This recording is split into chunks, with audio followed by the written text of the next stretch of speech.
Hello everyone, I'm Rebecca Austin, and this is a tutorial on how to do crow pose, otherwise known as Bakasana. This will be great for beginners or anyone looking to build crow pose into their yoga practice. We'll start with a short warm-up, and then I'll give you some simple tricks that you can practice in order to achieve crow pose. So when I was first starting out, I thought crow pose was untouchable. I thought it was this really scary pose that only crazy advanced yogis in India could achieve. But after practicing some of these very simple tricks, I was able to work into crow pose, and I felt very proud. So I hope that this practice can do the same for you. So enjoy the ride, and let's get started in building your confidence towards crow pose, Bakasana. The doTerra oil that I recommend for this practice is the wild orange. It smells wonderful, and it can take you from a place, the uplifting scent can take you from a place of fear to one of being more open and carefree. So I like to diffuse this with maybe a little bit of peppermint, very uplifting. You could take some into your palm of your hands and inhale, or place a drop underneath your nose.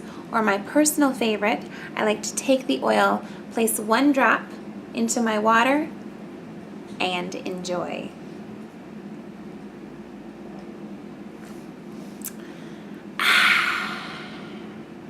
Some of the props you may or may not need. I'm recommending having a block or two, blankets, pillows, anything that's going to make your landing area nice and soft and cushy, so that that fear of hurting yourself just goes away because you'll know you'll land on a blanket. So let's not waste any time. Let's start in a comfortable cross-legged position. Close the eyes. Take a deep breath in and exhale. Again, in and ex. So just taking a few breaths in, and maybe on your next exhale, just exhaling any expectations you have, any fears you have, any ridiculous notions that you have about what your body should do. Just let go of being so serious.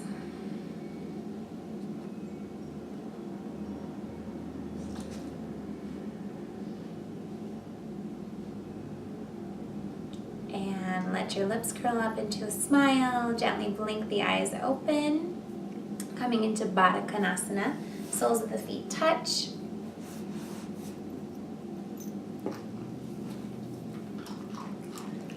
Let the knees bounce just a little bit. Warming up the inner thighs. Sit up nice and tall. Big inhale. Stay here, stay upright, or start to walk your hands forward. Again, just breathe in and out through the nose. Inhale and exhale.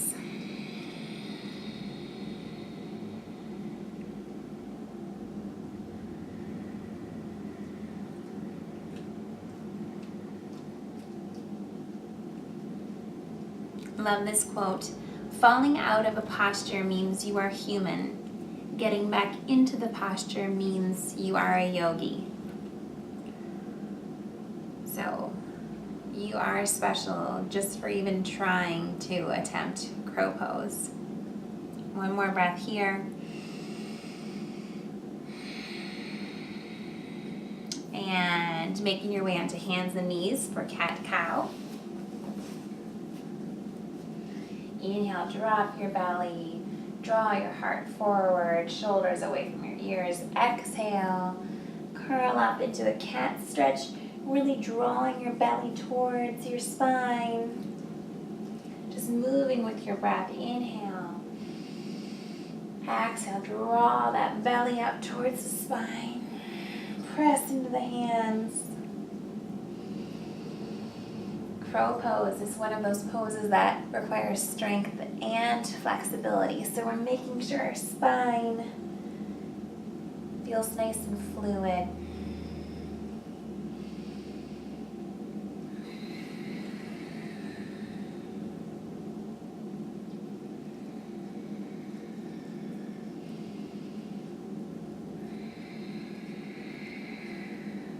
And taking your knees wide, Bakasana, big toes touch, child's pose.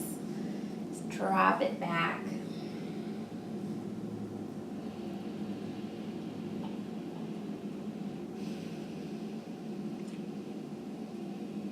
You don't learn to walk by following rules. You learn by doing and by falling over.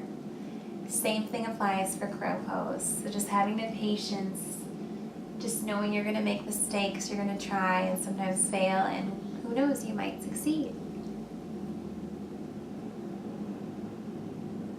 Coming up into downward facing dog. Toes tuck, lift the hips up and back.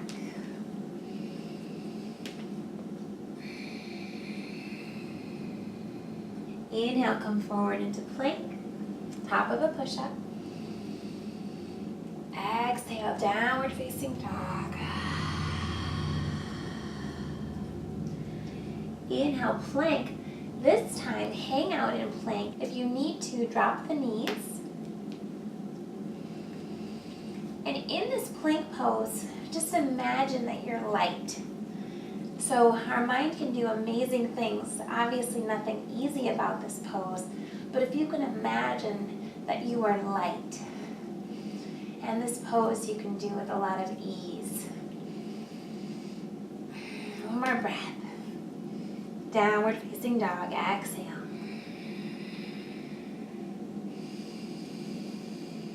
And drop the knees down, come to sit on the heels.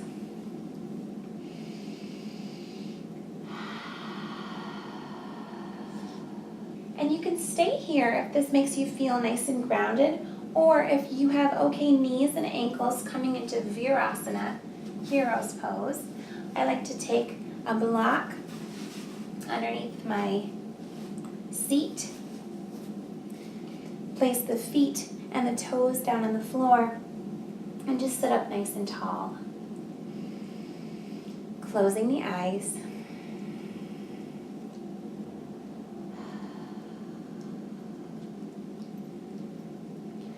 So a lot of crow pose is just mental. A lot of it is just getting over any fears that we have. So in your Virasana, just taking a few breaths just to settle and really get grounded. Hands rest on the thighs. So as we start to work towards crow poses, we're practicing. That's the key word, practice. As we practice getting into crow pose, just being open, just having fun, and forgetting all the rest. Deep breath in. And exhale. Gently blinking the eyes open. And this is where you may want to grab your little pillow fort. So your blankets, blocks, pillows, anything that's going to make your area nice and cozy. So we'll start in Bakasana yogi squat. I'll face you for the first one. Yogi squat. See, nothing too crazy. So just starting out here. This is great for the hips, hip flexors, low back. And some of you may stay in Bakasana the whole time. And that's wonderful. When I was first starting, I used to just kind of rock back and forth and side to side, just getting my body used to this position. We all have to start somewhere. Okay, here we go.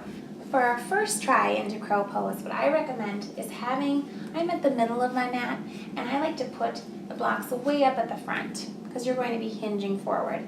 And you could even put them up nice and high. You could also, if you're feeling kind of scared about falling, which some people are, you could take your blocks, put the blanket and the pillow over, right? No big deal. So what you're going to do from your yogi squat, you're going to really snuggle your shoulders down, place your hands forward, and you're just going to start to play with hinging, coming up onto the toes and hinging forward. Just forward and back, nothing crazy.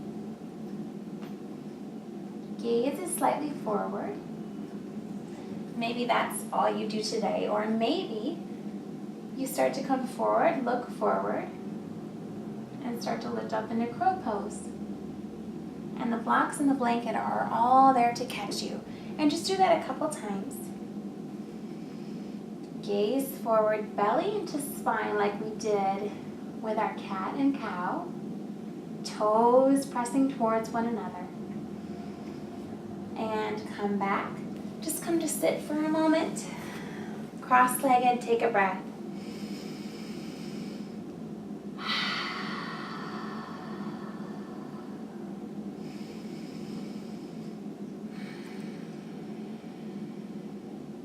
So if you like that trick with all the blankets and the pillows and the blocks right there to kind of catch you, keep working on that. Something else you can do if you're feeling pretty confident, you can leave your little pillow fort there if you'd like. I'm going to remove mine just so it's easier to see. And I'm going to take my block and I'm going to come up on my little block perch here.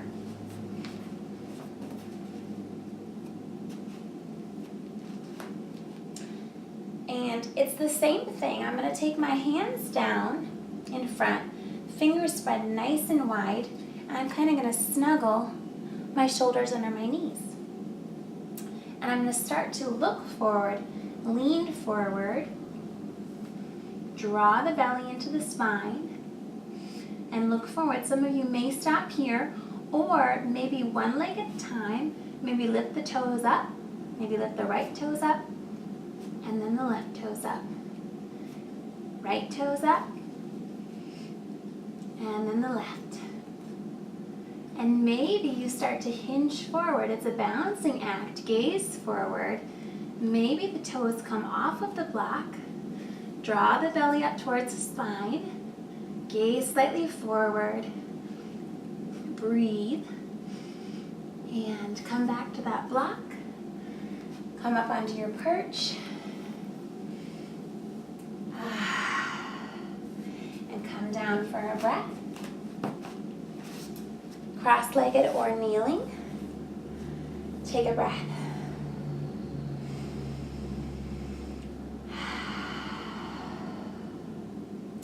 Now you have a couple options. You can practice with your block perch. You could practice with your blocks and your blankets in front of you, or both. Or you can try without. Totally up to you. This is your practice. So if you're coming into without, coming into your squat, and again, really snuggling your shoulders underneath your arms, palms spread nice and wide, and just start to lean it forward, gaze forward, maybe come to balance. I like to start with one leg at a time, lifting up, gaze forward, draw that belly in, press into the hands, maybe start to work the arms towards straight, smile, and coming back. Just sit down, kneeling or cross-legged. Take a breath. Close the eyes. Catch your breath. So no matter where you landed or didn't land or where you fell today, just being proud that you tried.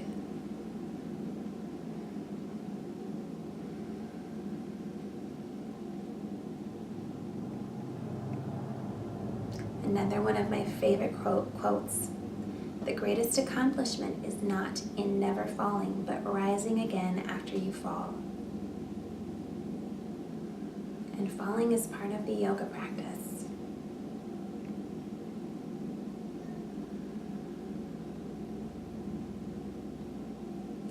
Bringing your hands to your heart center. Doing what makes you happy and forgetting all the rest. Take a deep breath in.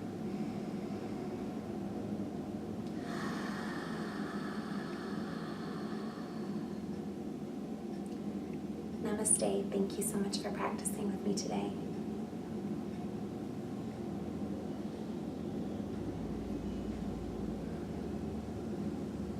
So I hope you enjoyed this practice. In the comments, I would love to hear from you. So let me know which of the tips was most helpful for you. Was it having the blocks and the pillows and the blankets at the front? Was it using your block as a perch, or did you prefer just to start your practice from the ground up on your mat? Let me know. I would love to hear from you. Namaste. Thank you again.